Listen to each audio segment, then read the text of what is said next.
আমাদের টিমমেটটা ইচ্ছে করে গোল পোস্টের বাইরে কেন শটটা মারলো।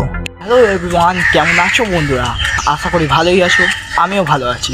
তো আজ হলো শুভজামাই ষষ্ঠী গাইস। তো তারপর আমরা চলে এসেছিলাম এই মাঠটায় খেলতে, কেন আমাদের পাড়ার একটা টুর্নামেন্ট ছিল তাই। তারপর সবাই লাইন আপ করে জাতীয় সঙ্গীত গাইলাম। গাওয়ার পর আমাদের টুর্নামেন্টটা শুরু হলো। ভিডিওটা ভালো লেগে থাকলে লাইক করো আর চ্যানেলটাকে সাবস্ক্রাইব করে দিও। খুব সুন্দর খেলা ছিল, টাইব্রেকার অবধি নিয়ে গেছিলাম। ফার্স্ট শট ওদের ছিল, ওরা একটা গোল দিয়ে দিয়েছিল। সেকেন্ড শটে আমাদের সেভ হয়ে গেল। থার্ড শট ছিল ওদের, গোলকিটা চেঞ্জ করেছিলাম কারণ গোলকিটা লুজ ছিল তাও গোল খেয়ে গেলাম। ওদের 2 হয়ে গেল, আমাদের 0। এই প্লেয়ারটা ইচ্ছে করে বাইরে কেন মারলো, কারণ ও ভেবেছিল যে আমরা হেরেই যাব।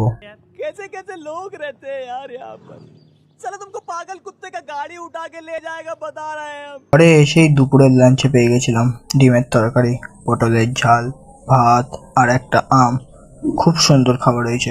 বিকেলে মেলা দেখতে বেরিয়ে পড়েছিলাম। তো আজকের জন্য এতটাই।